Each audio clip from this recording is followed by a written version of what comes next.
I do write a lot of fiction about very metropolitan people in the big metropolises of India. Do you think you are responsible, or do you have a sense of responsibility towards this marginalized representation? If it was not solvable through aesthetics, then it's not solvable. How is it writing about a female perspective? One should be able to write across gender. There's no end to authenticity. They're not really that different across time, across geography, across gender, across class, etc.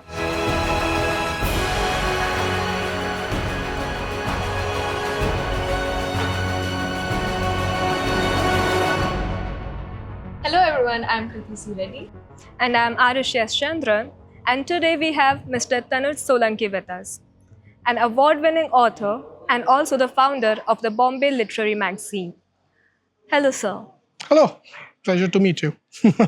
So to begin with my first question, most of your works really revolve around small town people, like that in Manji's Mayam or also in Diwali in Muzaffarnagar. So what really draws you to this choice? So I'm actually, I am from Muzaffarnagar, so in Western UP. But it's not that I have only written off the small town. So I've published 4 books, and actually you would say that 3 of them are set in metropolitan cities. Like the last one, the one you mentioned, Manji's Mayhem. Manji, the main character, is of course from somewhere in eastern UP or Bihar, but the action in the novel happens in Bombay. Likewise, I think the one before that, Machine is Learning, the action happens in Bombay. It is only in Diwali in Muzaffarnagar where I've written a set of Muzaffarnagar stories, which is where I'm from. So I've lived the first 17 years of my life in Muzaffarnagar, like schooling was from there. And then engineering, a second degree. And then I've worked in Bombay for more than a decade. Now I live in Gurgaon.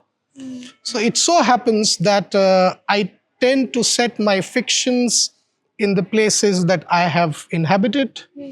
Muzaffarnagar is one of those places, but there's a lot of Mumbai in my fiction as well. And now increasingly there's a lot of Gurgaon, Delhi, National Capital region as well. So yeah, I mean, so probably because I grew up in a small town, so perhaps one could say that there is whatever is the small town sensibility, etc., is there. Like, so I always kind of feel like a migrant in a big city. But that is about it, in the sense that I do write a lot of fiction about very metropolitan people in the big metropolises of India. So yeah, it's a mix of small town, but it also goes to the big cities in my work. So in Manji's Mayhem, you are talking about Mahadalit community. So as a writer, do you think you are responsible, or do you have a sense of responsibility towards this marginalized representation? Where do you draw the line?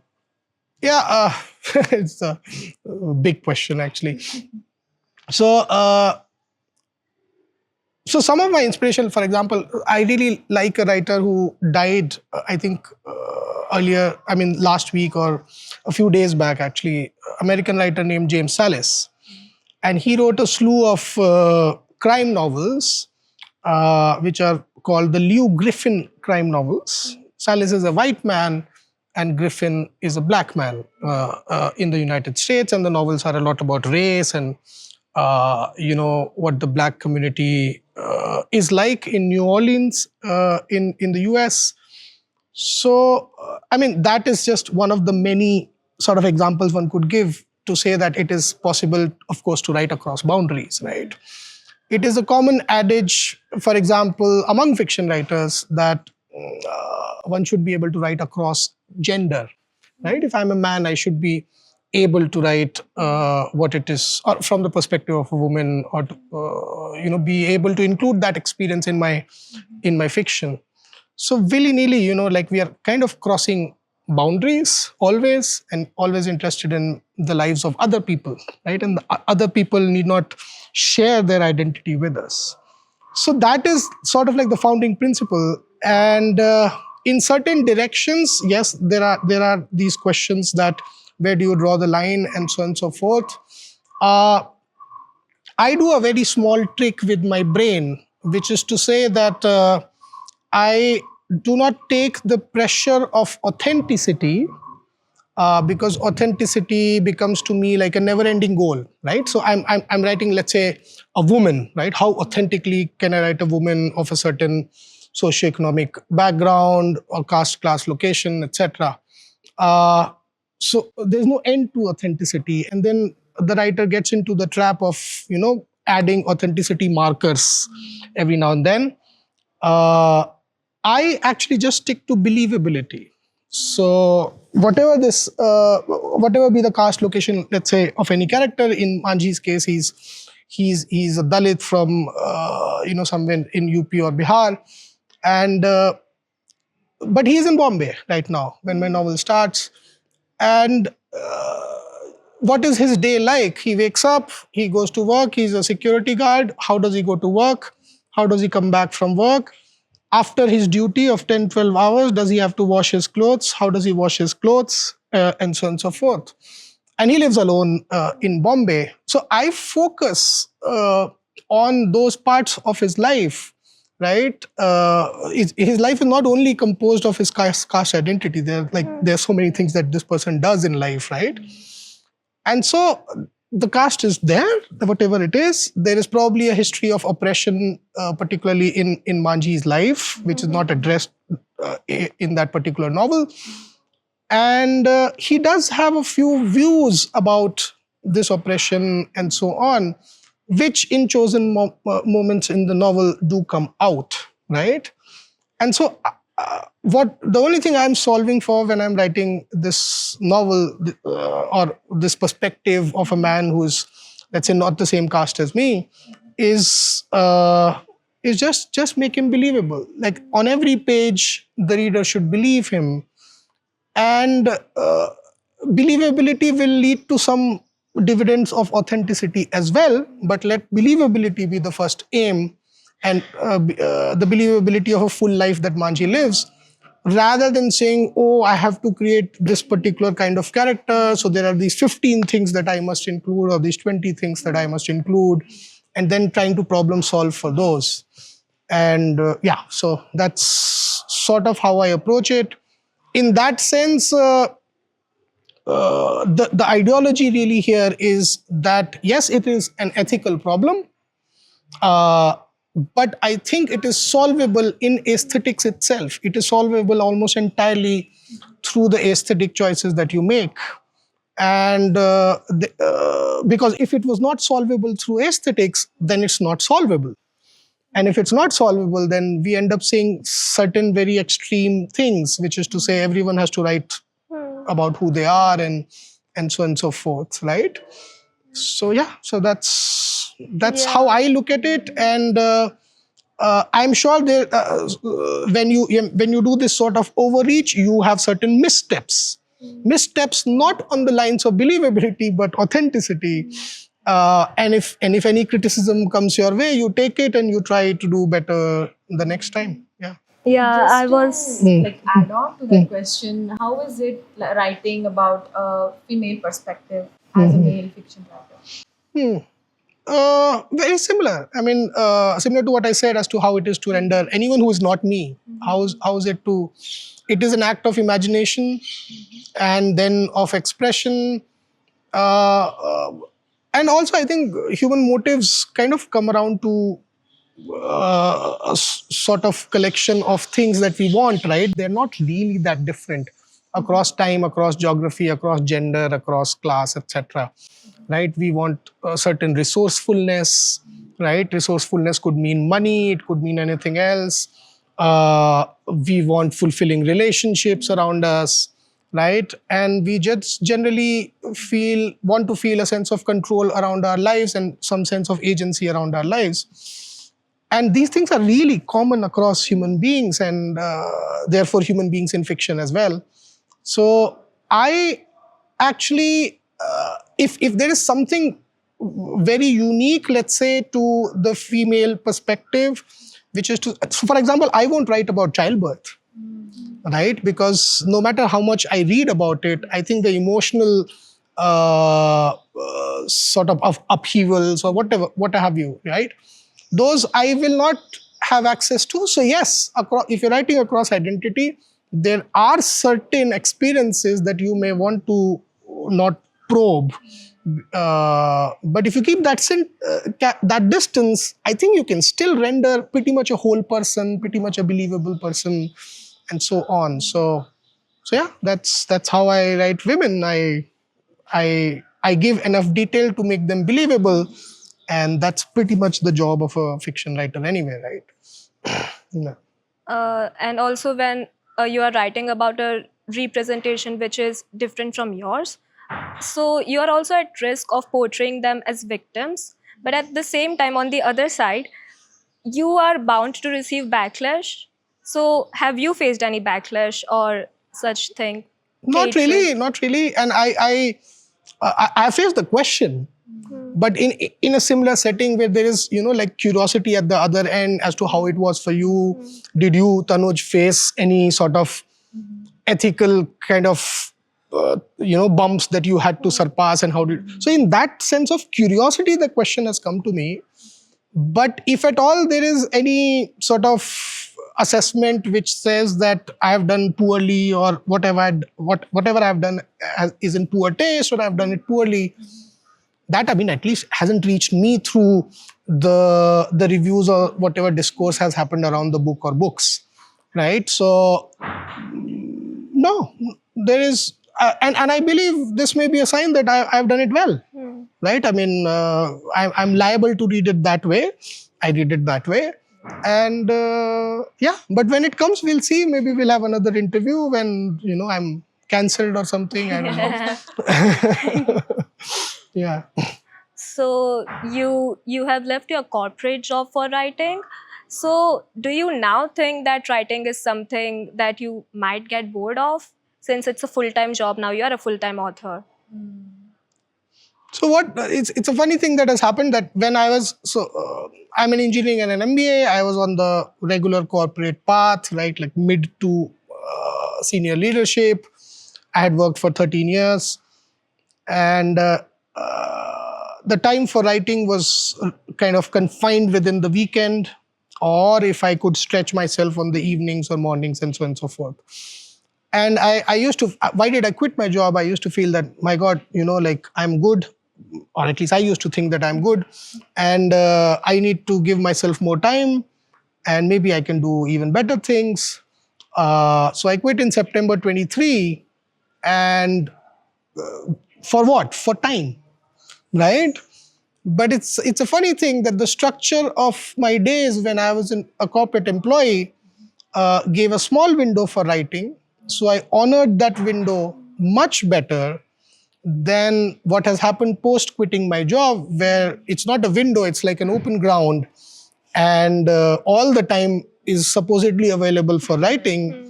And now the demands on my discipline are, I feel, are much greater.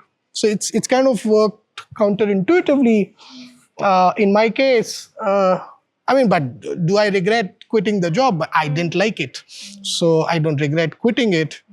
I didn't hate it, but I mean, I didn't like it. And now there are, like, it's been 2 years, more than 2 years, and now there are some new things that I'm discovering that, go well with the writing life. One of them is teaching creative writing. So I do it here, I also do it privately, and so on. And I think I'm kind of at ease with the fact that, okay, the first couple of years you didn't really adjust very well, or did not find your rhythm or your discipline in this new life, but I sense it will come. And I really don't see any risk of getting bored of writing. In my head, there are like these stories, novels I want to write. I'm very, very interested in trying a pakka genre romance novel, like really interested in it. And that's one of my things I want to do in 2026. And yeah, so there's a lot of projects in my head. Some of the projects have already begun. And no, there's no risk of me getting tired of it. Mhm. It's just that the way I used to manage my time, it was quite regimented earlier, and I've kind of lost my bearings a bit because I have maybe too much time. But it will settle, hopefully. And also, how important is money in your life and also the life of the characters that you create in your stories? Most of my decision making, like the big decision making, is I am unable to keep money at the center of it, right? So most of the decision making doesn't really, like, if I had to decide, if money was a parameter, I should not have quit my job. I was making good money, uh, and I'm making far less now, right? And did I really even calculate, like, how much would my savings last, those kind of things? I actually did not even calculate, right? And did I enforce on myself some budget related decisions after that? Maybe, but that happened without even calculating, or without even that happened perhaps as a natural response. So I'm sure it's important for me, right? I am sure I would like to have money. Yeah, why not? But but if I look back on my life, last 15, 20 years of my active adult life, right? Like, so the biggest decisions actually were taken almost in disregard of money, right? And so maybe I'm that kind of person, but I'm still trying to figure out. I don't like to be without money. That much I know, right?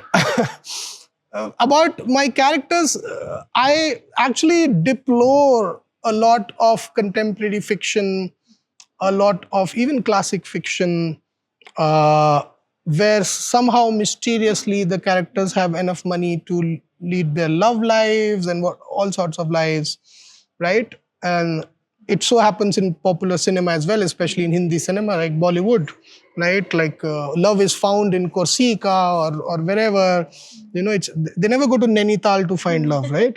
Uh, so I don't like it too much because. While I said that my life's big decisions are not related to money, but a lot of smaller frictions of day-to-day life are all about money. Your family relations, as I actually taught you, are actually the undercurrent is money. Who pays for whom? How long will they pay for them, and so on and so forth. And I think that all conflicts, all situations around which stories are built, they gain if money is also a factor. And some of the very big famous writers did actually deal with money. So, for example, Leo Tolstoy in War and Peace, he will tell you precisely how much money a certain character lost in gambling. He'll tell you precisely how much money a Russian aristocrat gets, what are his revenue streams, where does the expenditure happen, and so on and so forth.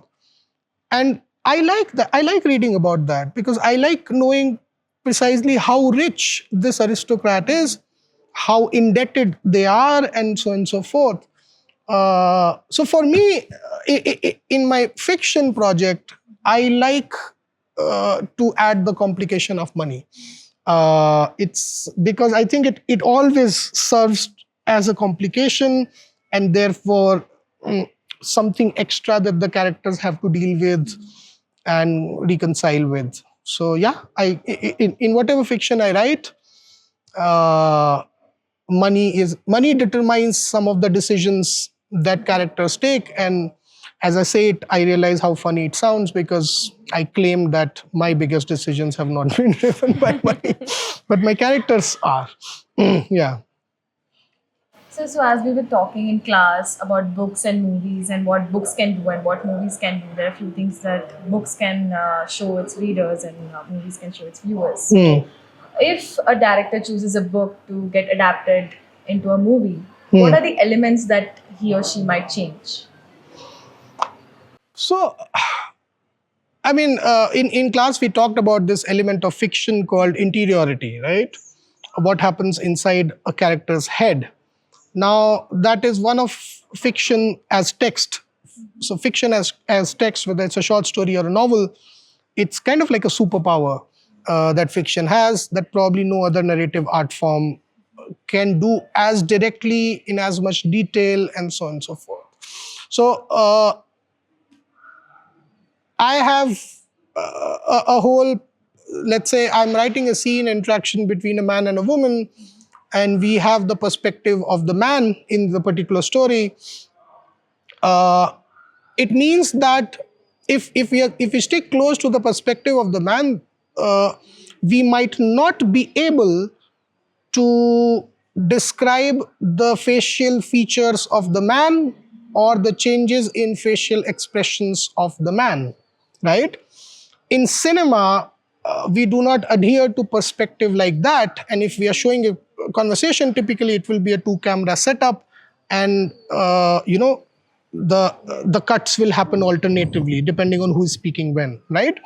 So cinema actually, that shot in cinema is actually taking both people's perspectives, and you see the reactions on the man's face as well. So that is one thing that cinema naturally does. In a two-person conversation, therefore, it will not stick to only one person's side, right? But while gaining that, cinema loses access to what the man is thinking. And what the man is thinking is very, very easily available in a novel, and cinema has to find these proxies for that. So it is either in his expression, or something in his action, or the very sort of cop-out sort of a solution is there is a voiceover, right? And the live conversation is almost dimmed, and a voiceover in the man's voice tells us what he's thinking. And so but these are all solutions, proxies really. The fundamental situation is that cinema cannot access the mind, right? It has to find proxies. And that is the difference, I think, largely, that when a book is adapted to movies, I'm not someone who has adapted anything for the screen myself, but I've seen, at least on one occasion, one of my stories being sort of adapted for the screen. And the process was revealing, first of all, in this aspect, that there were pages where I thought that I was presenting some very complex interiority of the character, and in the screenplay it just vanishes. And a new scene has to be written to kind of show the same complexity, but this time in action. So that happens. Secondly, I think the one thing that is also different, I'm not too sure how to articulate this, but there is a greater coincidence of event in cinema than there is in novels. So, for example, if there's a woman or on somewhere in Delhi or wherever, and this woman, something bad happens, like this woman is kidnapped, right? Or so the news reaches the mother somehow, this woman's mother, and at the same time there are going to be some and so the news reaches the mother. And in cinema what would happen is, if the moment when the news reaches the mother is precisely the moment when someone will knock on the door and something else will also start to happen, right? So these two things happen simultaneously. And I mean, arguably it's a coincidence, or you could argue it's not.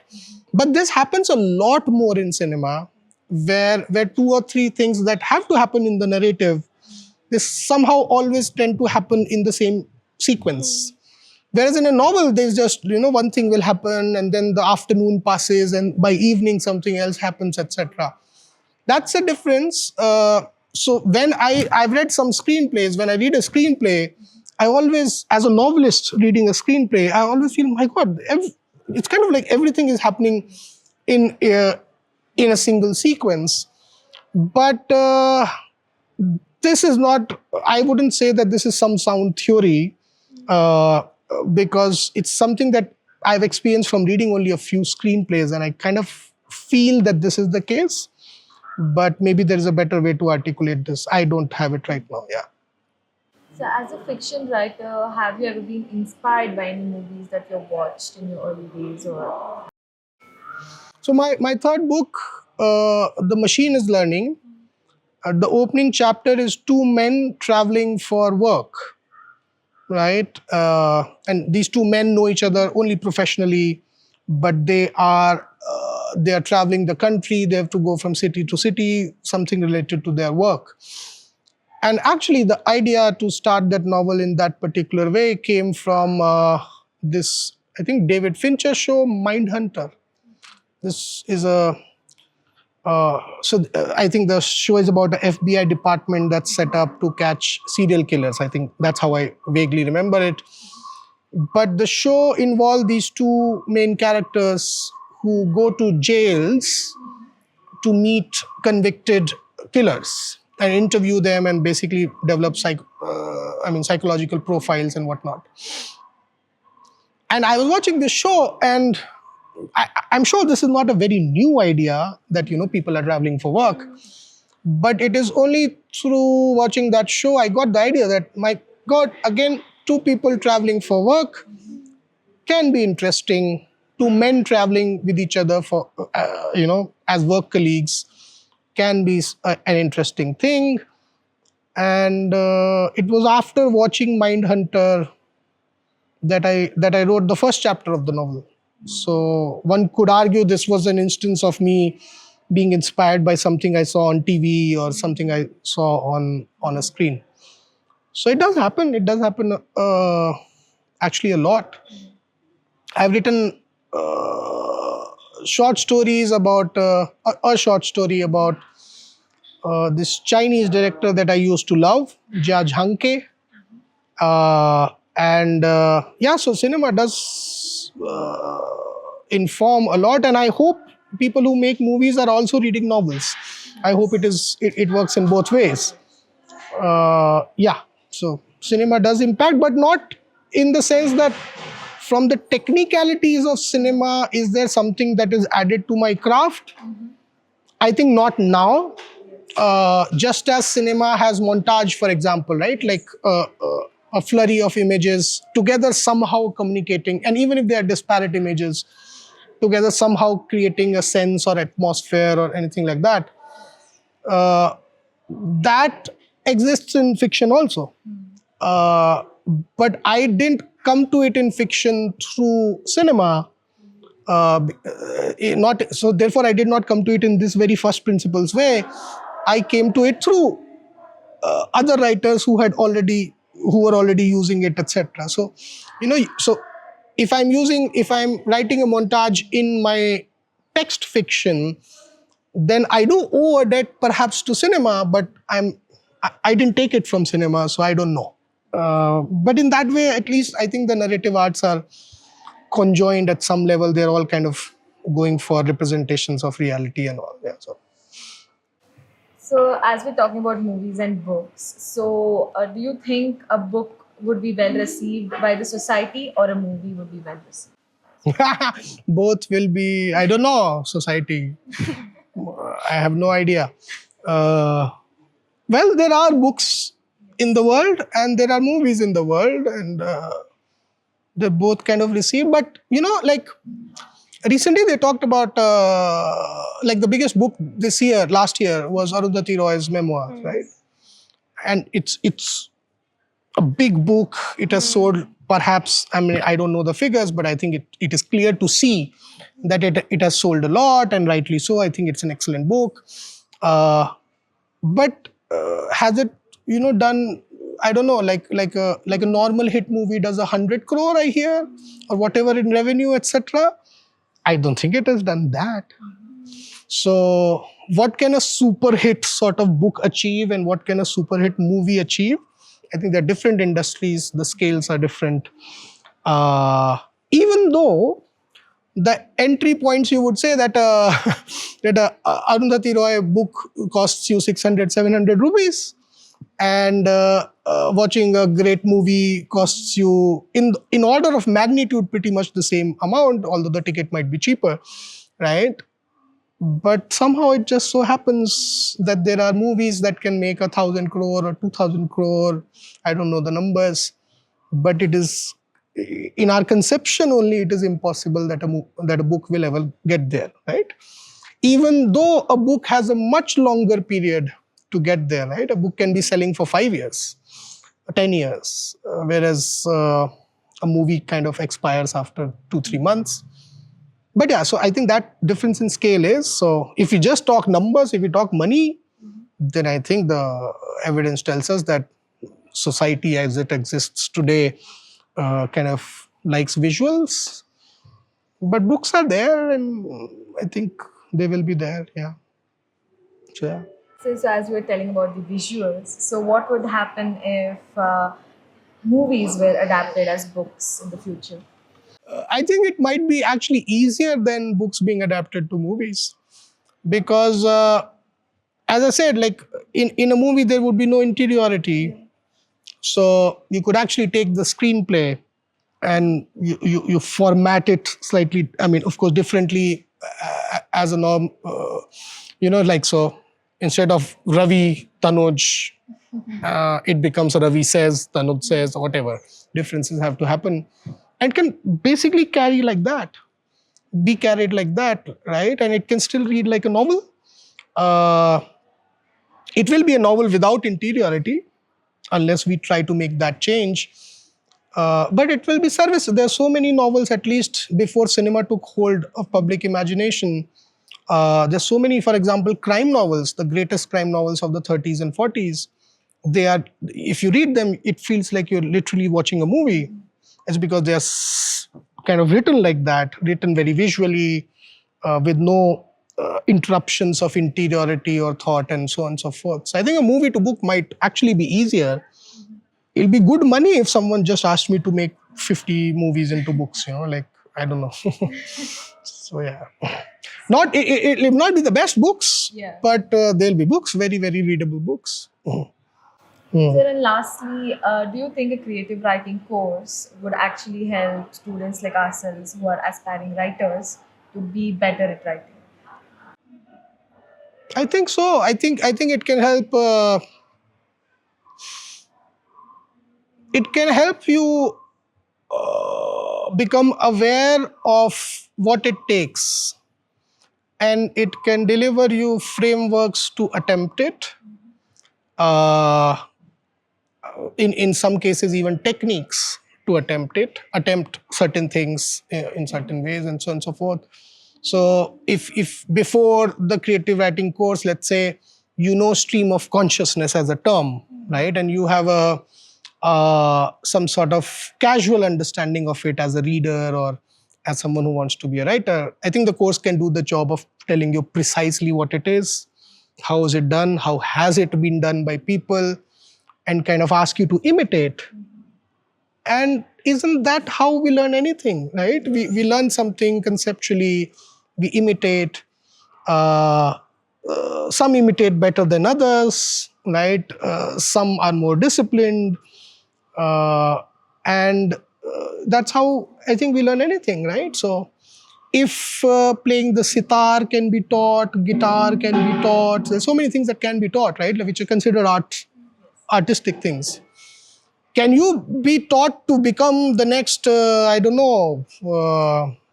big writer? Who is the big writer? Arundhati Roy. Can you be taught to that? I think there the answer is no. But you can be taught, figuratively speaking, to stand on your 2 feet and figure out. And then your practice, your ardency will take you where it will take you. So yeah, I think a creative writing program can make you stand, in writing terms, make people stand on their feet and kind of show them all the directions that they can take. And then it's about how much the person wants it, I think. Yeah.